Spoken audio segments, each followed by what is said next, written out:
Jeg er faktisk meget glad for at være her i København, for at man kan møde mennesker, som man kan snakke med meget uforpligtende. Man møder et menneske en dag, og så kommer man måske til at snakke om litteratur, og måske noget helt andet. Og så er man ikke forpligtet til at opsøge pågældende menneske igen. Bare fordi man har snakket sammen, og de forsvinder i mængden. Men de er vist nok bedst. At jeg kan godt lide det der Poul Henningsens udtryk. Jeg elsker tosomheden. Jeg elsker ikke ensomheden. Altså man skal være to for at kunne nyde noget. Ja, man skal faktisk være to. For at kunne høre musik, for at kunne tale om litteratur, om film. Ja, alt. Jo, det var en gang, hvor jeg var på ferie hos en dansklæge. Og så havde de sådan en stor bibliotek, og jeg lidt rundt og læste en hel masse bøger. Så en dag, så fandt jeg en bog, som er skrevet af Frans Berliner, og den hed Måne over fjeldet. Og jeg kom til at læse på den. Og så stødte jeg på et kapitel, der hed Fataliteter. Og jeg opdagede, at det var min far, det var omtalt i den. Og min far sagde til Frans Berliner, altså jeg kan godt tænke mig, at min søn læser via her i Danmark. Ja, så sagde Frans Berliner til ham, at det kan du da ikke tænke på, selv en dansker som jeg, som får en hel masse penge. Han kan ikke få sendt sin søn her til Danmark for at læse via. Man har ikke råd til det, og det slog mig lidt. Og så fra den gang så besluttede jeg, at jeg skal gå i skole her i Danmark og prøve at få studenteksamen. Det er altså en slags, hvad skal man sige, ja, jeg kan ikke sige, at det er hævn, eller hvad siger man? Det er altså forfængelighed, kan man godt sige, fra min side. Bare for at vise ham der mand, at jeg kan noget. Jeg tror ikke, han bliver fornærmet, at jeg siger det der. Jeg har snakket med ham om det. Det går. Og i dag går jeg en, skal man sige, 2G. Ja, det er det samme niveau som 2G. Altså studenterkursus. Når jeg går i naturen op i Grønland, så jeg vil ikke sige, at jeg har sådan en overnaturlig følelse over for naturen, men alligevel så føler jeg naturen som min egen. At jeg er med naturen og kan gøre lige, hvad jeg vil, for på grund af naturen er meget stort, meget betagende. Jeg savner det en gang imellem.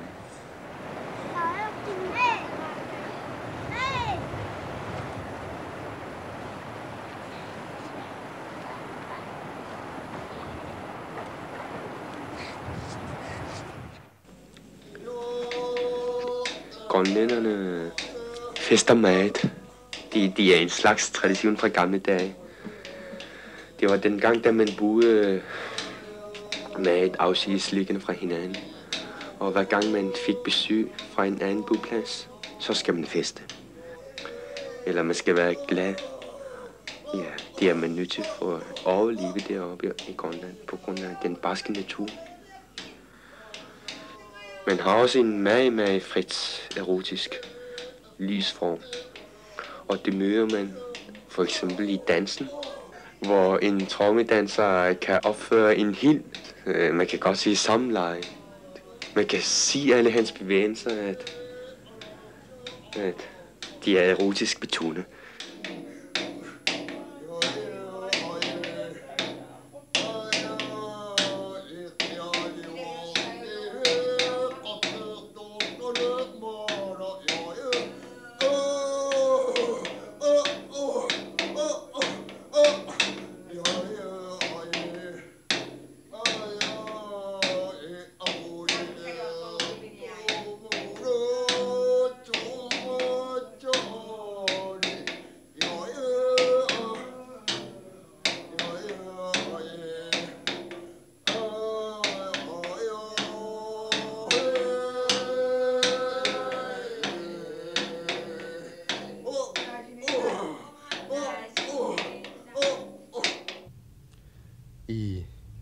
gamle dage havde man en meget sjov lejr oppe i Ammassalik. Også måske i de andre steder i Grønland. Jeg kender altså historien fra Ammassalik. Eller historierne fra Ammassalik. Det var, når en anden stamme, kan man godt sige, altså et andet folk fra andre steder kommet på besøg, så havde man gilde og alt det der. Og bagefter, så slukkede man lyset simpelthen. Og så kan man godt gå i seng med hvem som helst. Og derfra stammer en meget sjov historie, hvor en ret klog pige ville gerne vide, hvem hun havde været i seng med. Og så tog han sugesværdet i fingrene og smurte sin sexpartner i ansigtet med sod. Og da lyset blev tændt, så vidste det sig, at det er hendes egen bror. Og hun blev helt ked af det. Så tændte hun en fakkel og gik ud for at gå væk fra det der. Hun ville ikke være med til det. Og så da brugeren opdagede, at det var sin egen søster, hun havde været i seng med, blev han meget ked af det, og så prøvede han at forfølge hende og for at sige undskyld. Så prøvede han at tænde en fakkel. Og den tændte ikke hent. Den blev bare glødende. Og så forfølger de hinanden stadigvæk. Pigen med den meget lyse fakkel, det er altså sulten. Og den unge mand med den glødende fakkel, det er om morgenen. Og det kan ikke nå hinanden stadigvæk. De forfølger hinanden. Og sulten er altså pigen, og morgenen er manden. Ja. Det der, apropos slukkelejre hjemme, så det ikke. Jeg tror også, man møder det her i Danmark. Jeg har altså været, ikke med, men de har været optrykt til gruppe 6 i de selskab, man var i, ikke? Man får noget at drikke, og så går det, som det går, tror jeg nok. Det er altså ikke noget grønlandsk fænomen, det der, tror jeg ikke.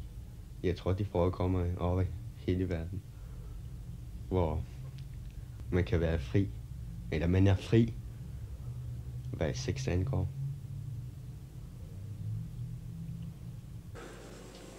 Ja, jeg blev meget beæret en gang for min bedstefar. Blev altid besøgt af professorer fra Canada eller sådan noget, fra Alaska.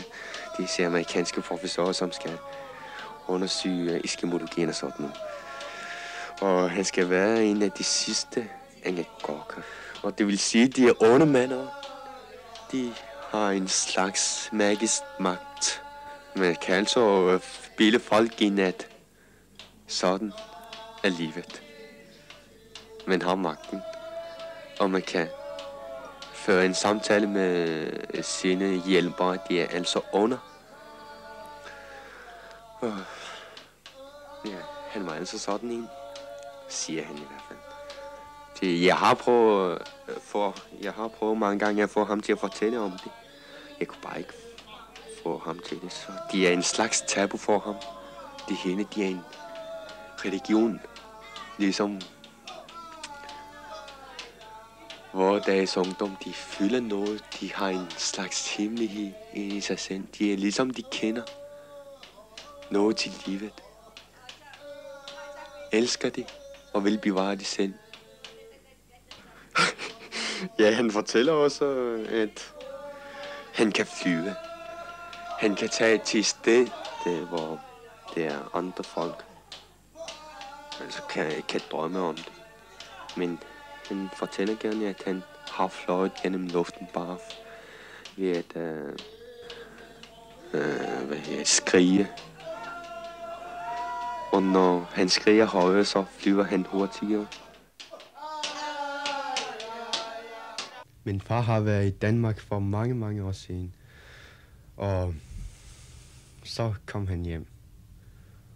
Og det eneste, jeg husker fra den gang, det var, han havde bananer med og vinduer med. Og det siger, at bananer, det var helt exceptionelle dengang. Men havde jeg aldrig set noget bananer op i Grønland. Og jeg tror, vi fik madpinde min storebror og mig eller jeg. Og så havde han også Anders And Blade med. Og det var jeg meget glad for. For ja, jeg læste Anders And Blade, og så var det en hel masse tegninger, ikke? Og jeg lærte en hel masse ord at kende fra Anders And Blade. De første ord, jeg lærte at kende, det var kapsel. Og nå ja, det er ikke for at snakke om disse grønlandske ølkapsler, som man snakker så meget om i dag. Det var det. Jeg lærte det altså at kende. Og jeg var meget stolt af det. Og en gang i skolen, så tegnede læreren sådan en ølkapsel, ikke? Og så skulle vi prøve at gætte, hvad det her. Han tegnede også det ser stiger. Og de andre kunne det. Jeg var den eneste, der kunne sige, hvad en kapsel her. Det var meget stort. Vi har ikke bøger på østgrønlandsk, og man skal faktisk lære sproget, det vestgrønlandske sprog, at kende, før man kan begynde at læse. Jeg kan godt sige, at jeg ikke taler et sprog helt flydende. I dag kan jeg ikke tale østgrønlandsk helt flydende som en rigtig østgrønlander. Jeg har altid en lidt vestgrønlandsk accent. Jeg kan heller ikke tale vestgrønlandsk flydende. Det kan jeg nok, men melodien og stemmeføringen, de bliver ikke helt de samme som en rigtig vestgrønlander. Jeg kan heller ikke tale helt flydende dansk. Jeg har også en accent. Heller ikke engelsk flydende. Så jeg har ikke sprog på mig selv. Det er ikke så svært at følge med i skolen, fordi jeg forstår dansk. Jeg kan aldrig finde på at misforstå nogen. Heller ikke de fremmede ord, man bruger i det danske sprog. Det har jeg meget lidt ved at bruge og forstå. Men det er bare det, hvis man skal komme med en forklaring, for eksempel i dansktimerne, så kan man godt føle sig, at man er lidt handicappet for det der med udtalen og accenten.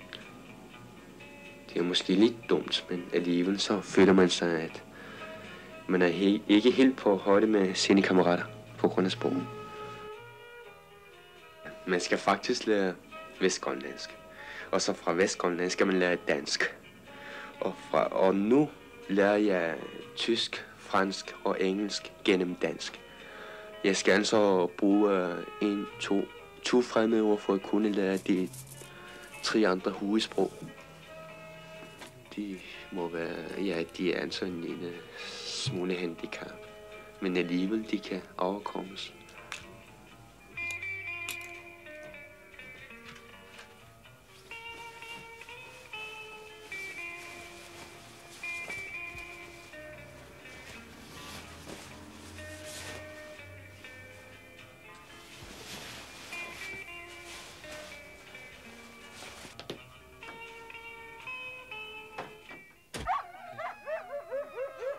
Ja, man kan altså ikke bande på grønlandsk fra i gamle dage. Nu kan man godt gøre det.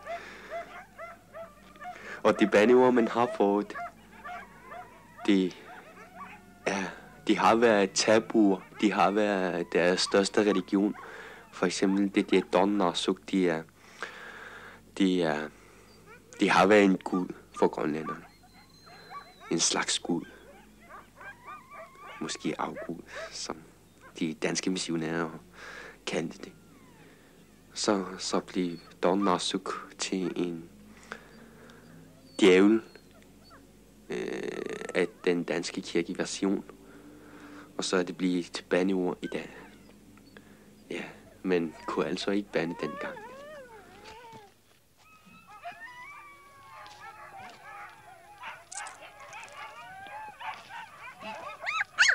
Når man ser disse billeder fra Grønland, hvor folk spiser helt frisk lever fra en selv, så synes de ser mærkeligt ud. Og mange kan brække sig over det. Og så har jeg en meget sjov samtale med en rigtig grønlænder. Han syntes, at det var ubehageligt at tænke på, at danskerne bruger kogødning til at dyrke kartoflerne. Gødning til kartoflerne? Ja, man kan da ikke spise kartofler, når man bruger det, sagde han så. Jeg spiser jo hovedsageligt kafeteriamad her i Danmark. Fordi det er så svært at finde et værelse, hvor man har... Hvor der er køkken. Og så er jeg nødsaget til at spise i kafeterierne.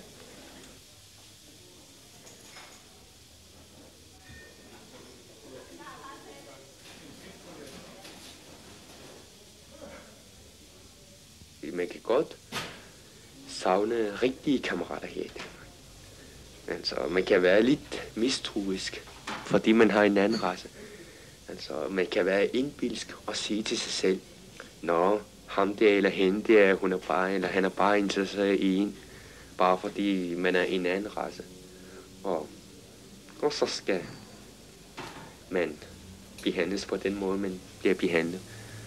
Jeg har mødt en sjov behandling oppe i Jylland, hvor folk bliver overhøflige og alt for overhøflige.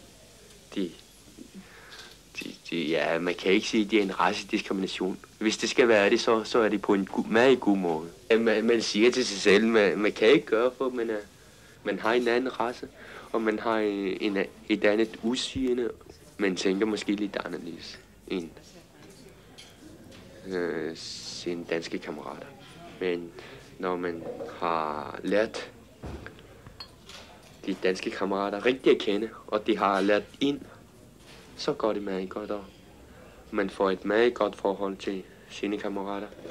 Man går ikke rundt hver dag og diskuterer grønlandsk politik og alt det er bare fordi man er grønlænder. Men man snakker som almindelige mennesker. For eksempel popmusik. Jeg kan lide det der popmusik. Jeg tænker ikke på Danstoppen og alt det der. Men blues, en traditionel blues og avanceret blues. Måske også klassisk musik.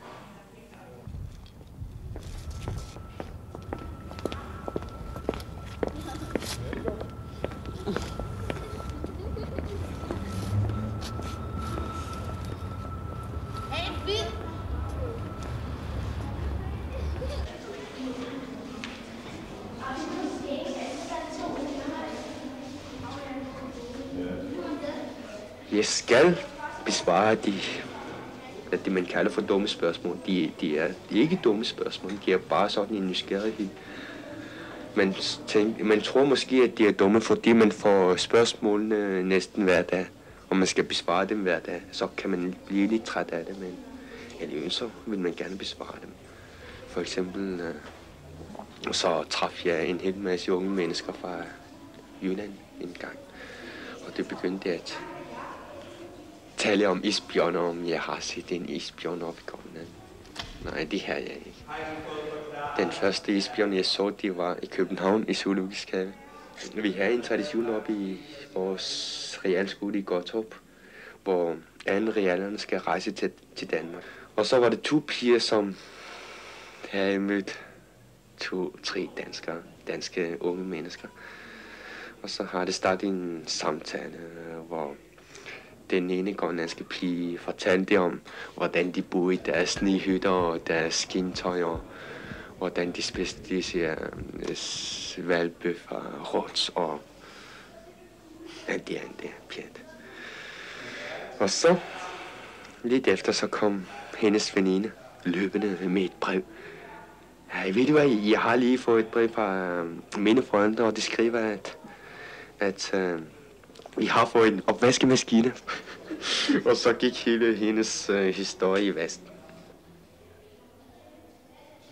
Jeg har mange gange hørt, at grønlænderne de er dovne. De vil ikke arbejde for deres land. Det passer måske. Men så skal man også tænke på den meget grå danske hverdag, hvor kontormanden kommer til sit arbejde og gør sin dons. Ja, så er det en meget flittig mand, som arbejder fra morgen til aften. Uafbrudt. Så gik han hen til ham og spurgte ham, hvorfor arbejder du så hårdt? Jo, livet er så kort, og jeg skal få noget ud af livet. En anden dag så mødte han en anden mand, som dognede hele dagen og snusede til blomsterne. Og lå gerne og solede sig. Og så gik han hen til manden og spurgte ham, hvorfor han gjorde det, hvorfor han er så doven, hvorfor han ikke arbejder. Jo, livet er bare meget kort, og jeg skal gerne få noget ud af livet og nyde livet. Ja, sagde jeg, at grønlænderne de er dovne? Jo, jeg er måske selv grønlænder, men alligevel, jeg føler mig heller ikke som en rigtig dansker. Heller ikke som en rigtig grønlænder, men jeg føler som mig selv.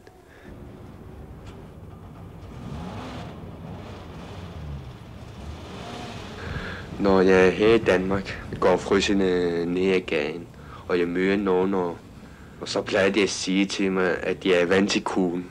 Så plejer jeg at svare dem, at Danmark er meget kortere end Grønland, på grund af fugtigheden. Og man har det meget ret op i Grønland. Og så plejer jeg gerne at sige til dem, at jeg har trods alt de samme 37 graders varme. Og jeg har ret til at fryse her i Danmark, selvom jeg er fra Grønland. En gang, når jeg har lagt mig, en gang, når jeg er død, vil syndet jeg så betage en anden. En anden vil få det at se. Den nye slægt vil få det at se. Derfor hiver jeg efter vejret. Derfor hiver jeg efter pusten. Stærkt betaget som jeg var.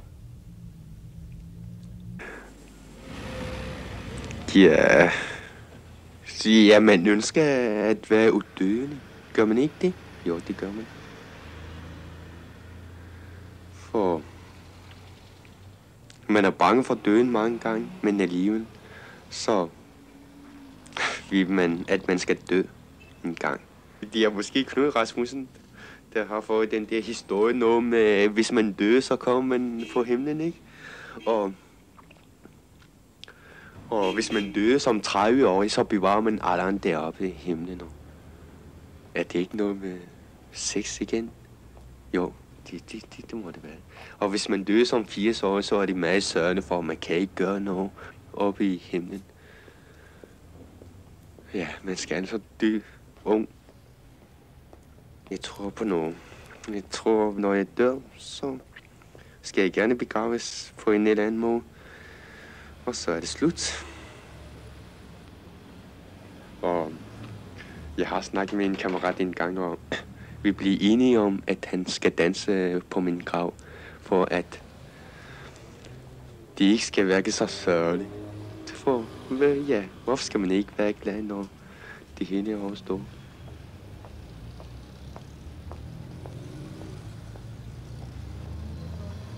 Kærlighed.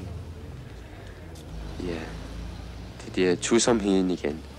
Kærlighed, det er at kunne vågne op om morgenen og sige godmorgen. Og snakke om en bog sammen. Og opdage, at man har oplevet de samme følelser af bogen. At man har haft de samme følelser af om en film. Om musikken igen. Og selvfølgelig også sex.